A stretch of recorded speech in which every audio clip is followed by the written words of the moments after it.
Monsieur Marc Roy, nous sommes ici à Disraeli dans l'entreprise Sumacom. J'aimerais savoir depuis combien d'années et quel est l'historique de l'entreprise Sumacom? Sumacom a commencé premièrement avec le nom Les Trophées M&M en 1996, que j'ai acheté une compagnie qui était déjà ici appartenant au trophée LG Gagné à Disraeli. Fait que j'ai commencé comme ça avec une machine dans l'entreprise pour la gravure de trophées et puis on a grandi depuis ces années-là. Et puis finalement, qu'est-ce que fait Sumacom ici, là? Les services qui sont offerts puis les produits qui sont offerts?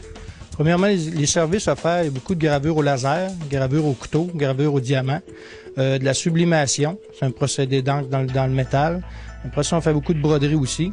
On fait de lettrage de vinyle, soit imprimé ou standard. Et puis le laminage aussi. Après ça, donne le service d'imprimerie. On a le graphisme, infographie. Et puis service de sérigraphie. Et la tempographie aussi qui se fait à Sherbrooke. Donc, c'est pas mal tous les services qu'on offre.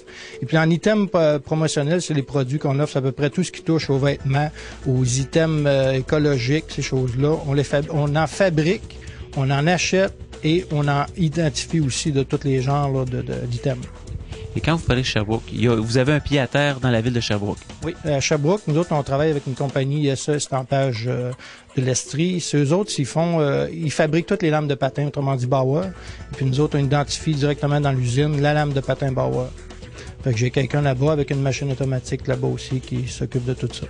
Et est-ce que Sumacom a également un autre pied à terre dans une autre ville? Oui, à Québec. Ma fille et mon garçon sont présentement là. C'est dans le domaine du sport. C'est un peu la même usine qu'on a ici directement avec les machineries, seulement en plus petit, mais on offre la même chose qu'ici.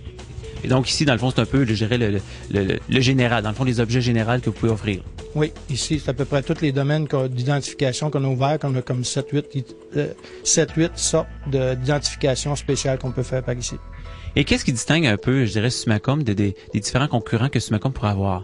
La différence entre les deux, c'est qu'on est fabricant et détaillant. Donc, on peut fabriquer des items promotionnels, on peut fabriquer des items spécialisés à certaines personnes, certaines compagnies qui en ont besoin. Si on touche au domaine de l'acrylique, au domaine du carton, du papier, du bois, on va aller le découper, le graver, le faire à l'image de la compagnie. Et dernièrement, Sumacom a fait des investissements, a vécu quelques changements. Quels en sont ces investissements? Investissement, on a acheté une nouvelle imprimante numérique, une machine pour laminer aussi, et puis des nouvelles presses pour un nouveau marché qui va être dans le domaine du vêtement. Et ici, combien de personnes travaillent, bon, je dirais ici à Sumacom à Disraeli, mais aussi avec tous les deux pôles que vous avez ici dans la province de Québec? On est 7 présentement, mais on va monter à 9 d'ici 2010. Et est-ce que, je dirais, au courant des prochaines années, est-ce que Sumacom pourrait vivre de nouveaux changements, de nouveaux investissements? Oui, la prochaine étape qu'on veut faire, c'est que là, on est à Sherbrooke, Disraeli et Québec. La prochaine serait être à Montréal. Donc, dans 5 ans, 10 ans, ça se pourrait très bien qu'on voit Sumacom dans d'autres régions du Québec. Ça se peut fort bien, oui. Bien, Monsieur Roy, merci beaucoup. Merci, vous aussi.